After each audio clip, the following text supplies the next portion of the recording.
O tema desta noite, obsessão, parte 2. Semana passada nós conversamos sobre o que é a obsessão e a classificação que Allan Kardec nos ofereceu a respeito da dominação dos espíritos sobre os encarnados. Hoje nós vamos ver a segunda parte e vamos tratar sobre os sinais, os motivos e também sobre os mecanismos que os espíritos se utilizam para realizar a obsessão. Alguns aspectos mais específicos. Vamos começar pelos sinais da obsessão. Allan Kardec, em O Livro dos Médiuns, trabalha mais a questão da obsessão em relação aos médiuns. Então, nós vamos começar aqui, seguindo a ordem de O Livro dos Médiuns, e ele vai dizer que um dos sinais indicativos da obsessão é a insistência de um espírito em comunicar-se em detrimento, opondo-se à manifestação de outros.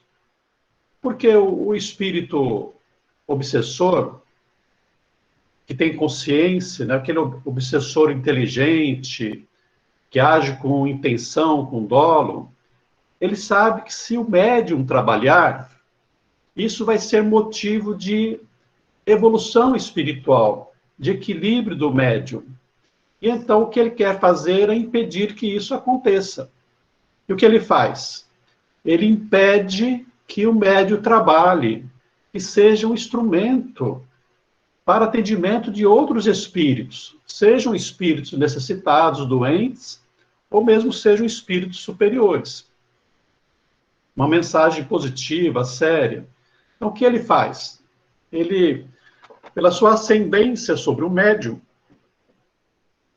ele procura interferir nas comunicações para que somente ele possa se manifestar, muitas vezes se passando por outros espíritos, disfarçando, mentindo, que é para que não seja descoberto que se trata dele mesmo, do mesmo espírito perturbador que se passa por outros espíritos. Um outro sinal de obsessão é o médium acreditar na infalibilidade das comunicações, seja no conteúdo, ou seja até na identidade dos espíritos. Então, imaginemos aí, conforme Allan Kardec reuniu algumas mensagens que seriam, por exemplo, de Jesus, de Napoleão Bonaparte, de Vicente de Paulo. Então, são manifestações que, de pronto, levantam suspeitas. E o médium que está no processo, aqui já seria quase de fascinação, ele normalmente aceita tudo que está na mensagem, e especialmente a assinatura, a identificação do espírito, como sendo real, como sendo verdadeira, apesar de o conteúdo da manifestação e as circunstâncias que acontecem aquilo indiquem que se trata de um espírito enganador, um espírito, às vezes, pseudo-sábio. Aí entra o terceiro item, não reconhecer a falsidade ou o ridículo das comunicações recebidas. Então, nós conversamos sobre a natureza das comunicações e nós vimos que as comunicações de espíritos superiores são sérias, são instrutivas. Então, você analisando o conteúdo da mensagem, vai perceber a elevação do espírito. Mas o médium que está no processo obsessivo, a despeito da oposição dos companheiros, de outras pessoas que leem a mensagem, ele não acha que aquilo está errado. que aquilo é uma comunicação absurda, ou uma afirmação que não tem pé, nem tem nem cabeça, que é uma manifestação confusa, prolixa. Por quê? Porque ele está envolvido pelo espírito, no caso aqui, fascinador. Né? Tudo para ele, então, tem um caráter de veracidade. Ali era mais ou menos com relação às comunicações. Aqui já Kardec passa a falar sobre a questão mais pessoal do médium. A partir do momento em que o médium acaba aceitando elogios, né, reconhecimento, excessiva gratidão das pessoas com relação ao seu trabalho, isso é um sinal de perturbação, de influência espiritual, de dominação espiritual. Porque na doutrina espírita, a mediunidade deve ser exercitada com caridade, gratuitamente. O médium, ele reconhece que a comunicação não é dele, que o conteúdo da mensagem não é de autoria dele, que ele é apenas um instrumento, embora um instrumento participativo, mas ele é um instrumento. O conteúdo é da espiritualidade. O próprio Chico Xavier, ele afirmava isso. Eu não tenho direito de receber nada pelos livros, porque os livros não são meus. Eu sou apenas o carteiro que está trazendo a mensagem. Então, o médium deve seguir esse parâmetro, esse paradigma em que é o Chico Xavier. Então, nós, como médiums, nós não devemos nos engrandecer, realmente reconhecer que nós somos bons, que nós somos um médium mais destacado do centro espírita, de uma reunião. Não, nós somos meros trabalhadores, servidores, à disposição da espiritualidade para o bem do próximo. Então, exercer a mediunidade não deve ser motivo de engrandecimento, de vaidade do médium, senão de alegria, de prazer, de gratidão. Mas a partir do momento em que o médium se acha o tal, é um sinal realmente de obsessão. E, por consequência, né, ele se ofender com as críticas ao seu trabalho, a crítica a uma comunicação, é sinal também de obsessão. E, às vezes, no centro espírita, na reunião mediúnica, os dirigentes, às vezes se faz uma crítica, mas não é uma crítica ao médium, é uma crítica à comunicação. E o médium, ele pode ser instrumento de um espírito enganador. E isso não diminui o seu trabalho, mas é uma atenção que nós precisamos ter justamente para evitar ser enganados por espíritos dessa natureza. Então, se o médium se ofende com uma crítica à sua comunicação, não à sua faculdade, que o fato dele receber uma comunicação indevida, né, enganosa, não significa que a faculdade dele é que está em jogo, não. Porque o médium ele pode ser instrumento de vários tipos de espíritos, conforme a situação, a ocasião, a necessidade. E então, se ele se sente magoado, pode ser algo da personalidade dele, porque todos nós somos meio sensíveis às críticas. Nós temos a nossa vaidade pessoal. Aliás, na obsessão, nós vamos ver que o mecanismo de acesso é sempre a nossa abertura, a nossa fragilidade. Então, nós temos a nossa vaidade e aí a espiritualidade, o espírito obsessor se aproveita disso para nos dominar. Então, tanto pode ser uma vaidade nossa, mas também pode ser um sinal, um indicativo de que se trata de uma ação já por causa da dominação espiritual. E uma das atitudes quase que extremas já é quando o médium, sendo criticado, se sentindo ofendido, melindrado com uma crítica qualquer, ele procura se afastar. Ele não para refletir. Será que eu estou certo? Será que o grupo está certo? Então, as críticas para o médium devem ser analisadas, porque é responsabilidade também do centro espírita, dos companheiros do grupo mediúnico, ajudar o médium quando ele se encontra num processo de influência espiritual ou mesmo já de obsessão.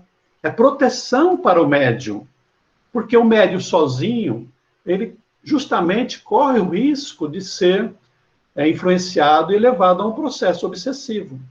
Um grupo sério, um grupo de amigos, um grupo fraternal, um grupo sincero, é uma medida de proteção para o médium, né? Porque o propósito deve ser sempre de nós estarmos juntos no trabalho de amadurecimento e crescimento espiritual da nossa parte, do grupo mediúnico, do centro, para que nós possamos fazer algum tipo de trabalho para o bem. Então, na medida que o médium se afasta, isso realmente é um indicativo de que ele pode estar num processo obsessivo. Falar, escrever ou agir de forma inoportuna e sem necessidade já é um caso de subjugação, em que muitas vezes o espírito exerce um impulso tão grande sobre ele, sobre o obsediado, o médium, que ele não resiste ao ridículo e à inoportuna manifestação. Imaginemos aí você está no centro espírita assistindo uma palestra ou participando de um estudo e, de repente, você sente aquela vontade irresistível de escrever, ou dá licença que o meu mentor aqui está querendo passar uma mensagem. Ora, todo espírito superior e bom sabe da oportunidade e conveniência das manifestações. Tem a hora certa, o local certo para isso. Se nós estamos estudando, é o momento do aprendizado, né? Cada coisa na sua hora certa, no seu momento adequado. E então, quando essa atitude inoportuna do médium, é sinal de que nós precisamos estar atentos aí à conduta. E constrangimento físico qualquer, dominando-lhe a vontade e forçando-o a agir ou falar a seu mau grado. São impulsos irresistíveis. Porque se o espírito bom, ele exerce uma influência positiva, o espírito inferior constrange o livre-arbítrio. Ele exerce um poder de dominação, um poder hipnótico, ao qual o obsediado já está submetido, já está dominado, e ele não consegue resistir a isso. Então, tanto pode ser algo forçado, por exemplo, pegar a caneta, pegar o papel para escrever, como pode ser qualquer outra conduta. Por exemplo, levantar para dar passe em alguém, achando que ele está lá sob a influência de espíritos ruins ou de uma carga fluídica. Isso é sinal realmente de obsessão. E aí nós vamos encontrar também uma contribuição do Manuel Filomeno de Miranda no livro Nas Fronteiras da Loucura. O Manuel Filomeno de Miranda, pela psicografia de Divaldo Pereira Franco, ele tem uma coleção sobre obsessão. Então, quem se interessa por esse assunto para aprofundar, nós recomendamos a leitura, porque além do Manuel fazer um ensinamento teórico sobre a obsessão, ele apresenta vários casos, inclusive com a participação do Dr. Bezerra de Menezes. E isso ajuda numa melhor compreensão para a gente avaliar não só os cuidados que nós precisamos ter, os perigos da obsessão, mas também lembrando que a espiritualidade superior, os nossos mentores, estão sempre presentes, querendo nos ajudar, se esforçando,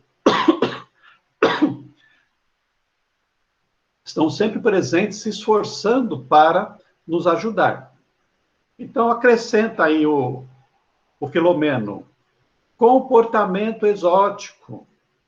E esse tipo de comportamento se aplica não somente aos médios, mas às pessoas em geral.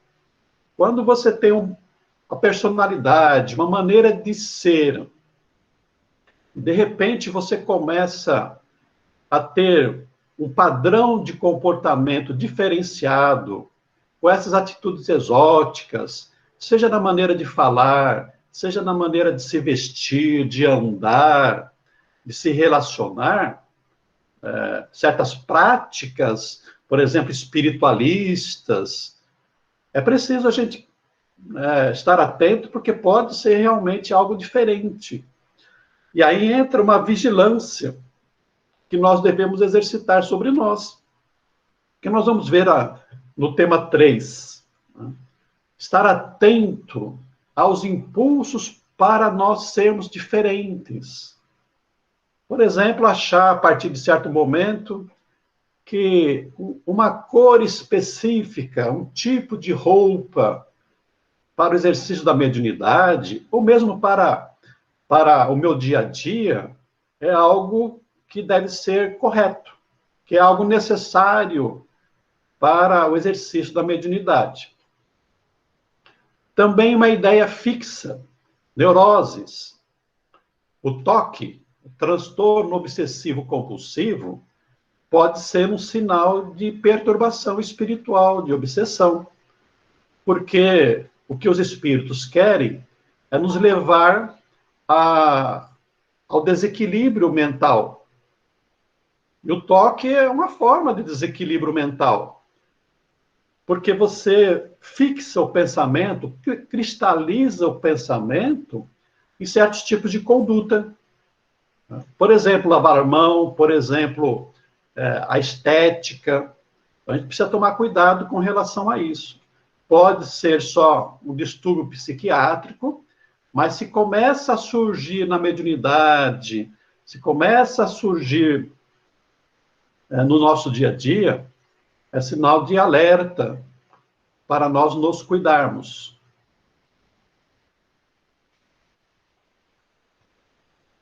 Mudança repentina de comportamento, com desconfianças, melancolia, agressividade, excitação. Eu acho que nós comentamos semana passada sobre a médium que participava de uma reunião com o marido e ela tinha ciúmes. E ela, então, passou a ser obsediada por 2 espíritos que exacerbavam esse ciúme, que aumentavam as desconfianças que ela tinha em relação ao companheiro. Então, desconfianças, uma tristeza exagerada, uma melancolia, porque muitas vezes um dos aspectos do processo obsessivo, um dos mecanismos do obsessor é lembrar sempre o encarnado, o médium, de algo que fez errado. O mal que ele fez para alguém, o prejuízo que deu, às vezes uma morte. Ele fica lembrando e recordando os fatos para que a culpa se instale cada vez mais, levando a um processo de tristeza, de depressão e possivelmente ao suicídio. Ou então, ao contrário, torna-o tão irritadiço que ele passa a exteriorizar o seu lado mais instinto, o seu lado mais inferior, que é a agressividade. Então, essas mudanças de comportamento são aquelas às quais nós precisamos estar atentos. Vamos ver agora os motivos da obsessão. Ou seja, por que o espírito persegue o outro? Porque o espírito quer fazer mal ao outro. Kardec vai dizer que o motivo mais corriqueiro, mais intenso que acontece é a vingança. Quando o espírito que foi vítima de alguém aqui encarnado, nós já falamos que normalmente a obsessão começa aqui, pelo mal que nós fazemos ao outro e que acaba morrendo por várias circunstâncias, o prejuízo que nós damos a ele. Então, esse espírito, nossa vítima, que sobrevive, como é natural, óbvio, e que se encontra na espiritualidade, dá conta do mal que sofreu, e pelo sofrimento, ele vai tentar se vingar daquele que fez o mal e permanece ainda na encarnação. Esses fatos podem ser não só desta vida, como de vidas passadas também. Porque, às vezes, as vinculações existentes entre os espíritos faz com que aflore os fatos de vidas passadas. E, às vezes, a obsessão, ela percorre a encarnação.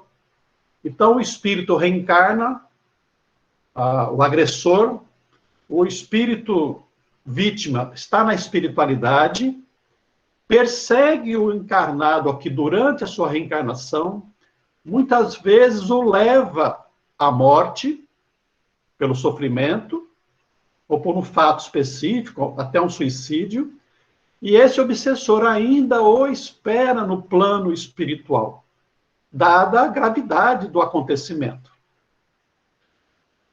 Esses espíritos também, muitas vezes, agem com a colaboração de outros infelizes.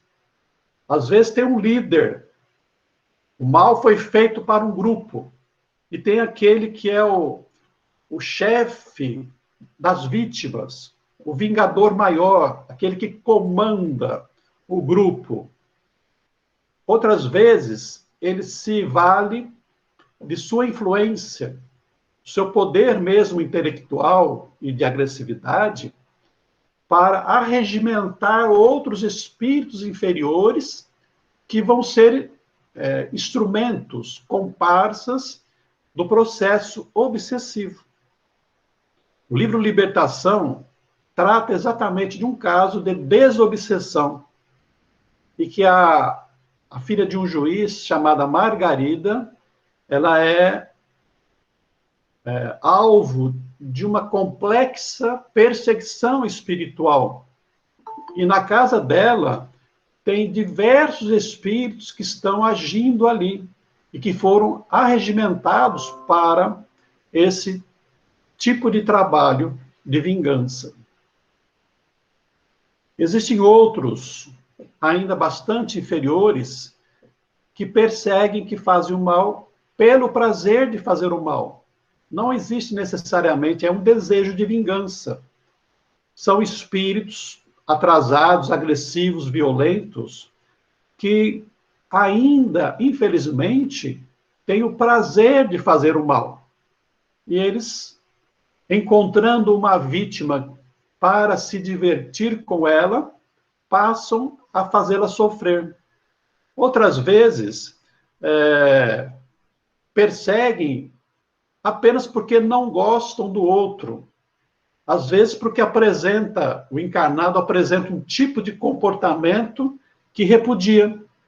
Por exemplo, um preconceito. Por exemplo, uma agressividade da nossa parte. Por exemplo, uma soberba. Eu me achar melhor que os outros pode despertar o desejo em algum espírito de me fazer o mal. Outro motivo, a inveja, que é um sentimento que muitas vezes já é despertado aqui mesmo. Então eu desencarno e continuo invejoso. Muitas vezes, invejoso da felicidade do outro. O que justifica, por exemplo, aqui na Terra, alguém com um prego riscar o carro de uma outra pessoa? É só a inveja. Então, existem espíritos que, não podendo ser felizes nem aqui e nem na espiritualidade, acabam agindo de tal maneira a causar dano, causar prejuízo para os outros, simplesmente porque não podem ser tão felizes quanto aqueles que permanecem aqui, tendo, às vezes, condições financeiras boas, tendo uma família feliz, tendo uma saúde perfeita. E tem aqueles que são os pseudo-sábios, nós falamos sobre isso, que agem por orgulho do falso saber. Muitas vezes não é nem uma perseguição ostensiva no sentido de querer prejudicar, mas é quando ele tem as suas ideias, né? Tem uma maneira de pensar sobre a ciência, sobre a vida em geral, a moral, a religião, a filosofia, e aí querem que as suas opiniões, a sua maneira de pensar, sejam aceitas pelas pessoas. E então, agem de tal maneira impositiva. O espírito superior é sempre esclarecedor, respeitador. Mas esses pseudo-sábios, não. Eles são exigentes, eles são impositivos, às vezes são sutis. Eles argumentam de tal maneira, por exemplo, incorrendo no medo, né? Imputando o medo, sugerindo o medo, que é uma forma de dominar as pessoas. O medo é sempre assim, ele é dominador, especialmente nas pessoas mais frágeis. Então, esses, diz Kardec, são os mais perigosos, porque os sofismas, né, a maneira de se expressar enganosamente, nada lhes custam e podem tornar cridas, né, críveis, as mais ridículas utopias. O mundo vai acabar no final do ano, a Terra é plana, o planeta Terra é o único habitado, coisas desse gênero. Muito bem, hoje nós vamos ver também alguns mecanismos da obsessão, ou seja, quais são os meios utilizados pelos espíritos obsessores para exercer a sua dominação. Nós vimos lá no tema primeiro aquela distinção entre influência e obsessão. Vocês devem se recordar sobre isso. Todos nós somos passíveis de influência. A dominação é quando o espírito já consegue exercer um poder, um domínio sobre a nossa vida, sobre a nossa mente. Então, o espírito começa com a influenciação. Esse é o primeiro passo. Daí a importância do autoconhecimento, da autoobservação, para que a gente perceba no início algum tipo de mudança na nossa personalidade, na nossa maneira de pensar e de sentir. Então, se ele começa a influência, né, o Manuel vai falar sobre a indução, induzindo o pensamento nosso, quando eu aceito, consciente ou inconscientemente, a indução, forma-se uma tomada para a ligação com a sombra, em regime de intercâmbio psíquico. Ou seja, mente a mente, perispírito a perispírito. Eu passo a viver no mesmo padrão mental, vibracional, daquele espírito que está a me influenciar e a me dominar. E aqui nós vamos trazer uma palavra que está no livro Ação e Reação, do Chico, André Luiz. Eles estão trabalhando um processo de desobsessão que vai culminar numa reencarnação, porque o espírito já desencarnado, que é chamado de Olímpio, ele foi resgatado e tinha sido alvo de obsessão de dois irmãos dele, o Leonel e o Clarindo, porque o Olímpio, para ficar com a fortuna do pai, a fazenda, matou os dois afogados no rio. E eles então começaram um processo obsessivo. O Olímpio morreu e deixou o filho Luiz, que tinha também uma sintonia com o pai, Olímpio, uma ambição pelo dinheiro. E o Leonel e o Clarindo, eles reclamavam a fortuna, dizendo que eles foram espoliados pelo Olímpio. O Olímpio deixou a herança para o Luiz, que era o filho, mas o Leonel e o Clarindo consideravam que a herança era deles. E, por causa disso, estabeleceram uma vingança. Já tinham conseguido, né, levar o Olímpio à morte, e agora estavam agindo também sobre o Luiz. E eles aprenderam, e eles falam isso no livro, que existe uma escola, que eles chamam de escola de vingadores, dos obsessores vingadores, que desejam reaver os seus direitos, entre aspas. Nós estamos falando se está certo ou se está errado, porque está errado, né? A lei de Deus é a lei do bem, a lei do amor. Mas eles aprenderam a como fazer a obsessão. E tem esse trecho que eu vou ler para vocês. Sim, aprendemos nas escolas de vingadores que todos possuímos, além dos desejos imediatistas comuns em qualquer fase da vida, um desejo central, ou tema básico dos interesses mais íntimos.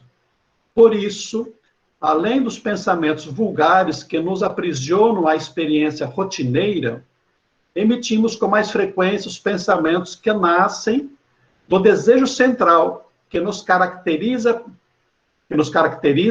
pensamentos esses que passam a constituir o reflexo dominante de nossa personalidade. Quer dizer, é aquilo onde é o meu foco, aquilo que eu mais desejo na minha reencarnação. No caso do Luiz, era patrimônio, era dinheiro, do Olímpio também.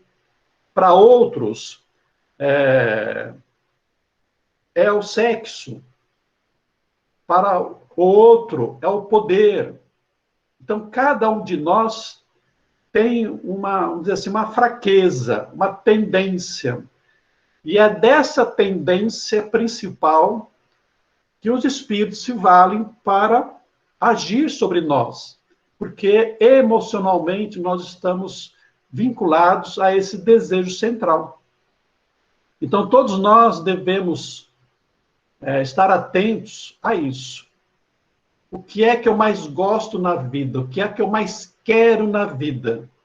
Porque, normalmente, este é o meu ponto fraco na reencarnação. É por onde eles vão acessar a nossa mente para agir sobre nós. Então, eles continuam dizendo, conhecido o reflexo da criatura que nos propomos retificar ou punir, que para o obsessor é isso, é retificar, é punir. É muito fácil superalimentá-la com excitações constantes, robustecendo-lhe os impulsos e os quadros já existentes na imaginação e criando outros que se lhe superponham, nutrindo-lhe dessa forma a fixação mental. O que significa o seguinte, eu tenho o desejo, o meu gosto, o meu objetivo, e eles ficam alimentando muito isso com imagens, me levando a ter contato com pessoas que têm o mesmo pensamento, a filmes dessa natureza, a livros dessa natureza, que é para que o meu desejo fique ali me impulsionando aquilo de maneira desequilibrada, porque vai me levar à queda. Então, eles terminam lá dizendo assim, cada um é tentado exteriormente pela tentação que alimenta em si próprio. Então, toda obsessão se estabelece porque nós abrimos as portas pelas nossas fragilidades pessoais. Daí o convite de Jesus para agirmos com vigilância e oração. Alguns mecanismos mais específicos. Inserção, quer dizer, colocar, inserir na convivência com o encarnado de espíritos com identidade de desejos e modo de ser, em estado de monoideísmo, para pressionar o seu campo sensorial, que foi o que eles fizeram com o Luiz. Como? Eles arregimentaram, eles foram atrás de espíritos usurários, ambiciosos, aprisionados a visões, a monoideísmos, a formas de pensamento ligadas a dinheiro, a tesouro, a moedas, e colocaram esses espíritos no ambiente familiar, que é para que os pensamentos desses espíritos influenciasse o pensamento do encarnado.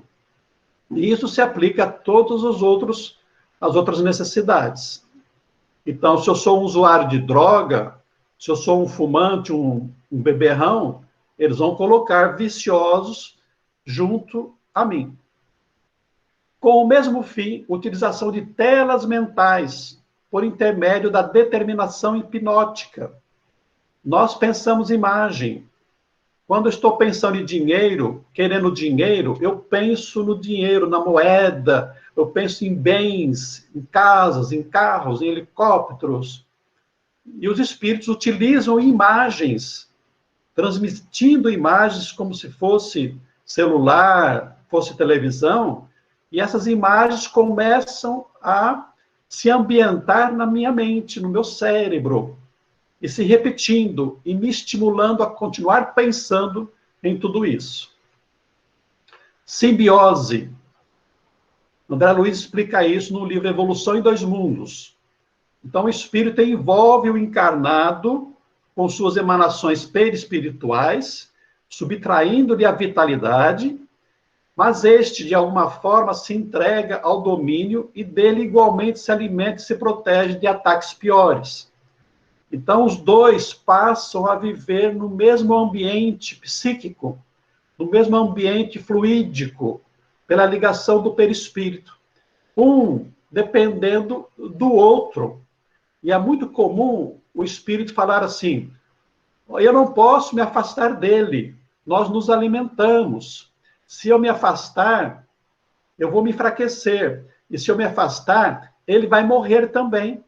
O que é uma realidade, dada ou dependendo da gravidade dessa simbiose, dessa ligação que se estabelece entre o encarnado e o desencarnado.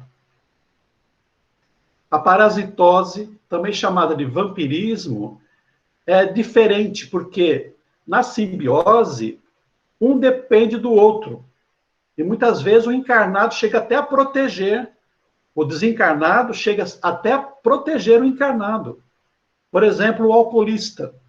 O espírito alcoolista, que depende do encarnado para sentir o prazer também. Aqui não.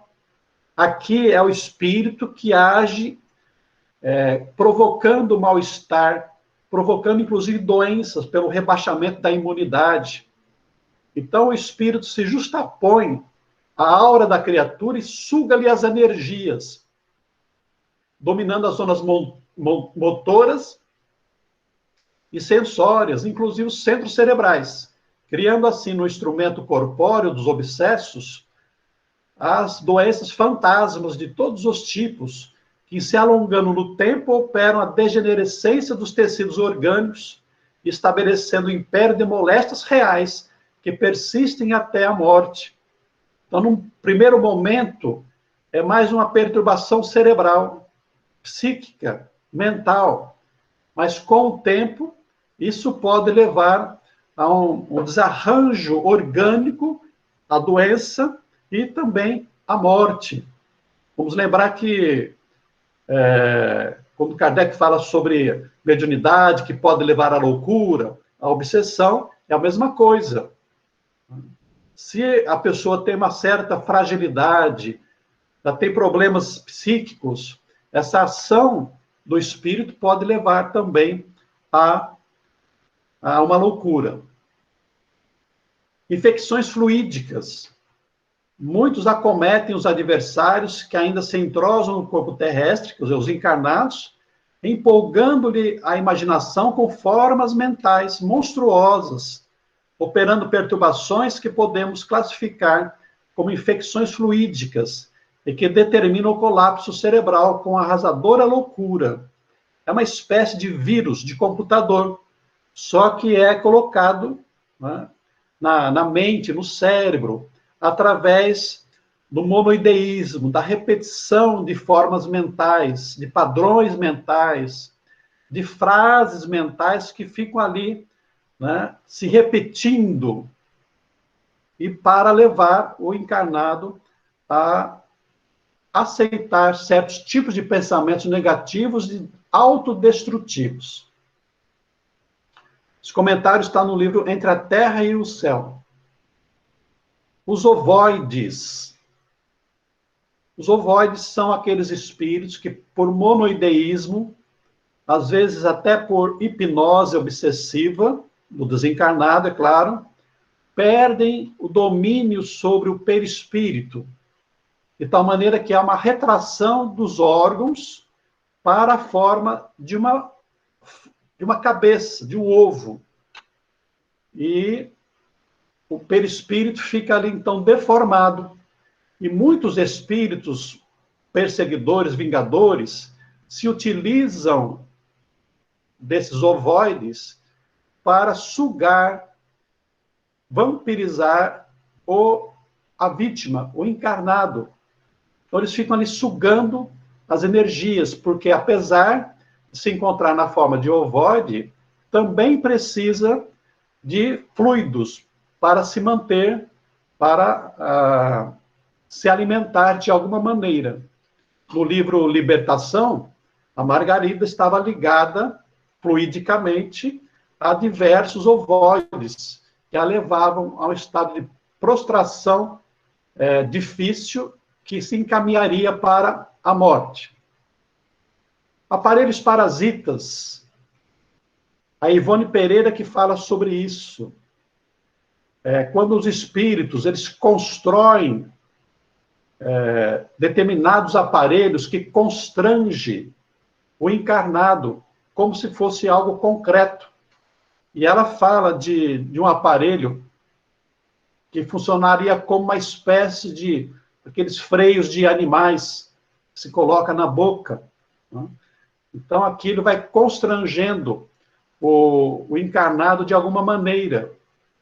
Vamos lembrar que o nosso corpo é constituído de fluidos mais concentrados, mas que também são passíveis de ação da espiritualidade. E esses instrumentos são utilizados para constranger também, de alguma maneira, o encarnado.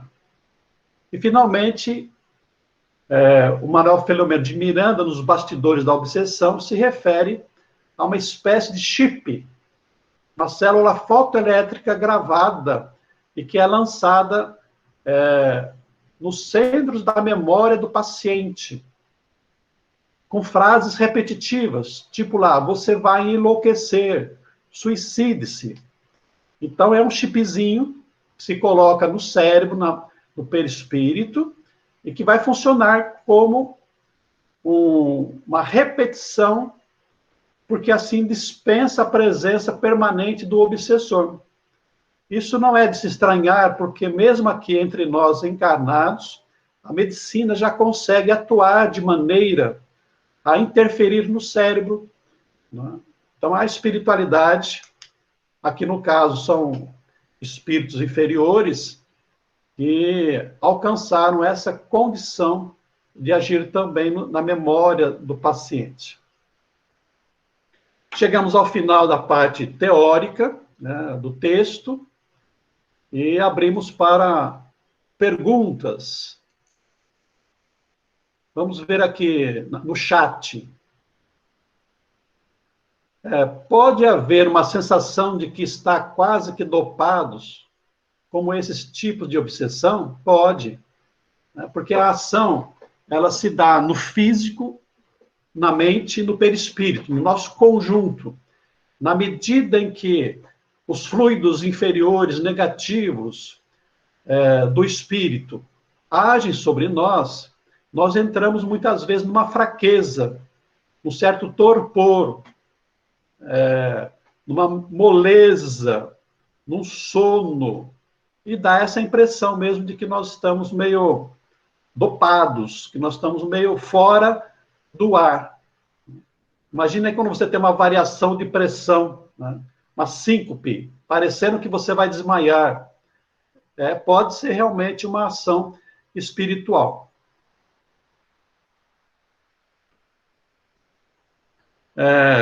Eu me preocupo muito com essa coisa de influência. Tem uma pessoa que eu não gosto, do qual luto para esquecer.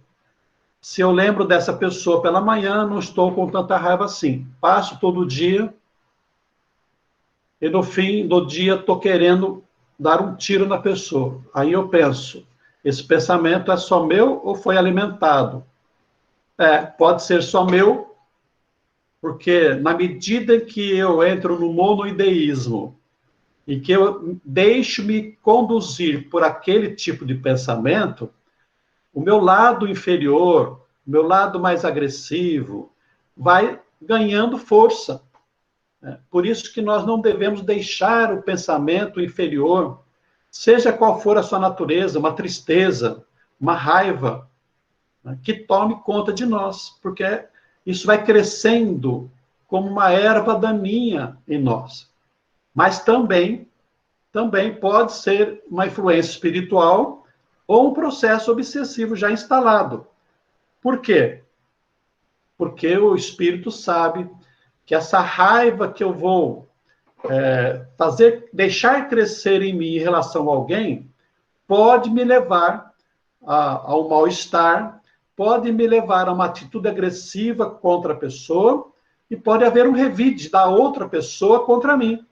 E eu posso até morrer, posso matar, ser preso e ir para a cadeia. Enfim, tem consequências desastrosas quando eu alimento pensamentos inferiores na minha vida.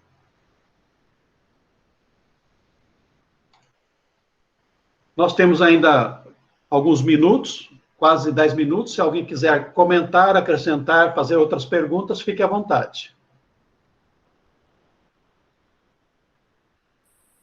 Donizete, é Cleomara.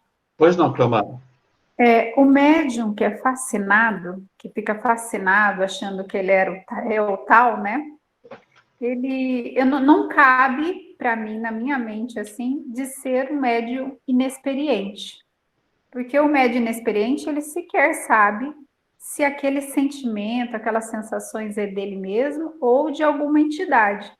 Então, está correto esse pensamento, que normalmente já é um médium experiente? Eu diria que é um médium com boas possibilidades mediúnicas. Ele já dá manifestações psicofônicas, ele já escreve alguma coisa, psicografia, ele já tem uma possibilidade de trabalho de cura, de orientação, de uma pintura mediúnica, de efeitos físicos, já que, embora não existam tantos hoje. Então, ele tem uma possibilidade mediúnica, mas ele tem uma fragilidade moral, como todos nós. Mas aí, na medida em que ele trabalha, na medida em que o seu trabalho tem um certo reconhecimento pelas pessoas, porque quanto mais a minha mediunidade ela é ostensiva, quanto mais ela trabalha em favor do próximo, quanto mais ela aparece, mais atrai pessoas. Quanto mais eu atraio pessoas, mais facilmente isso vai destacar o meu poder de fazer as coisas, a minha mediunidade. E aí, muito facilmente, eu posso ser levado pela vaidade ao processo de fascinação. Então, em termos de exercício, sim, já é um médium que está trabalhando e que tem potencial.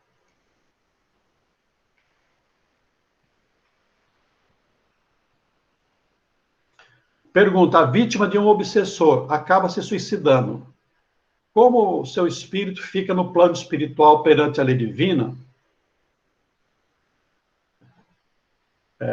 O encarnado médium obsediado que se mata, ele será responsabilizado na medida da sua capacidade de compreensão. Então, imaginemos aí uma situação grave de subjugação física e moral, em que o próprio espírito obsessor, subjugador, acaba levando a vítima ao suicídio no estado grave de perturbação e de inconsciência.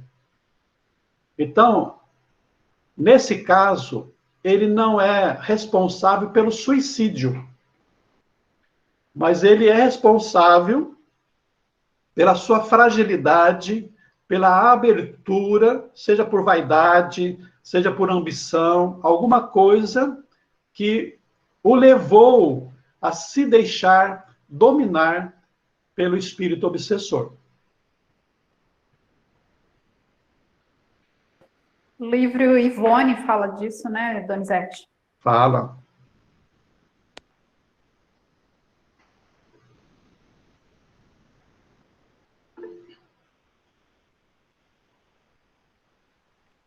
Ô, Donizete, Oi, Silvia. boa noite. E a Boa noite. responsabilidade do obsessor? Então, o obsessor, ele é considerado um assassino.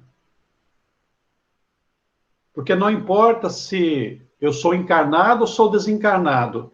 Se eu levo alguém à morte, eu sou considerado perante Deus como um assassino. Então, veja que a situação do espírito obsessor desencarnado, que pensa estar fazendo justiça, porque essa é a ideia do desencarnado. Estou fazendo justiça, porque o encarnado passou impune, não foi preso. Não é vingança. A gente ouve muito isso nas comunicações mediúnicas. Eu não estou me vingando, eu estou fazendo justiça. Infelizmente, para ele, está enganado e ele vai ser considerado, sim, como um homicida.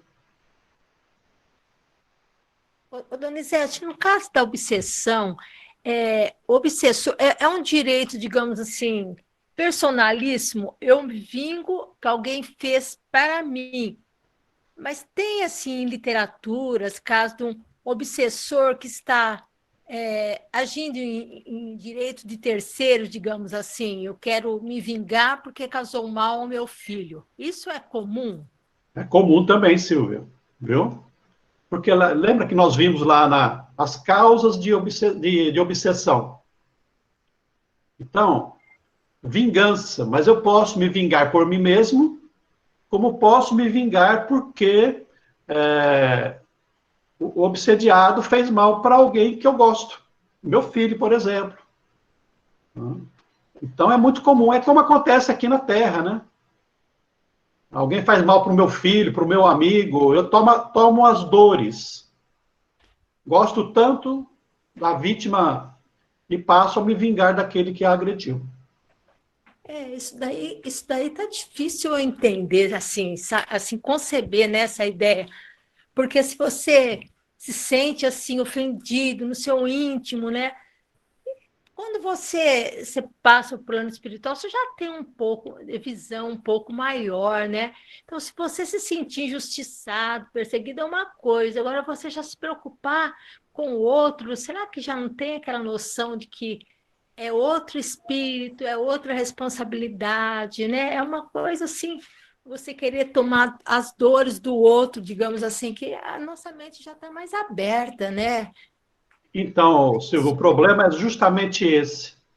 Porque esse tipo de espírito que se encaminha para uma obsessão, ele não tem essa consciência espiritual. Às vezes ele desencarna, ele permanece na crosta e ele desconhece a realidade espiritual. Ele não sabe de nosso lar, de Alvorada Nova, de uma vida espiritual. Para ele, eu agora morto em alma, vivendo aqui na Terra. Porque ele está tão assim grosseiro ainda, tão aprisionado a sentimentos inferiores, que ele não vive, ele não sabe, ele não tem consciência de uma realidade que é de vida espiritual. Ele sabe que morreu, porque ele já não tem um corpo, não consegue viver aqui. Mas ele não sabe da vida espiritual. E então ele prossegue vivendo aqui na crosta como se fosse um cidadão da Terra, só que sem um corpo físico. Então, essa consciência de vida espiritual, que eu tenho que prosseguir, que eu tenho que melhorar, isso é mais para espíritos que estão um pouco melhores. Mas os espíritos grosseiros, aprisionados aos desejos da Terra, aos valores da Terra, aos costumes da Terra, eles permanecem com os mesmos tipos de pensamento e sentimentos. Compreendi, obrigada. Nada, Silvia. Estamos chegando quase ao final, temos tempo para uma pergunta ainda.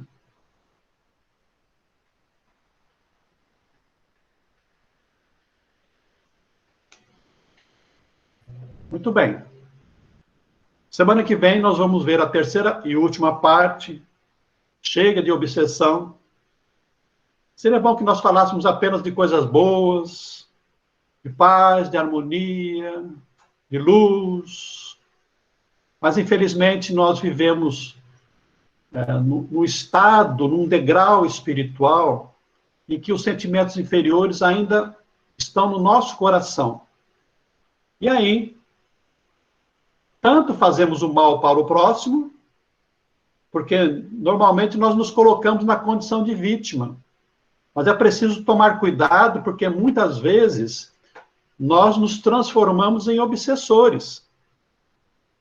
Nós desencarnamos, sentimos o mal e aí nos convertemos em obsessor. Há um relato de um pai que deu conta na espiritualidade que tinha sido morto pelo filho, um médico, que inclusive colocou uma bactéria no nariz dele, uma feridinha que ele tinha no nariz, e deu uma septicemia e ele morreu. Quando ele despertou na espiritualidade, e ficou sabendo que era o filho, olha só, ele se tornou obsessor do filho. Imagina como isso é difícil.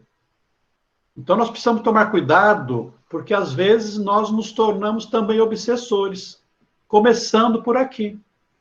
O ciúme doentio é uma forma de obsessão. Então, a gente precisa tomar cuidado. Infelizmente, nós temos que estudar isso.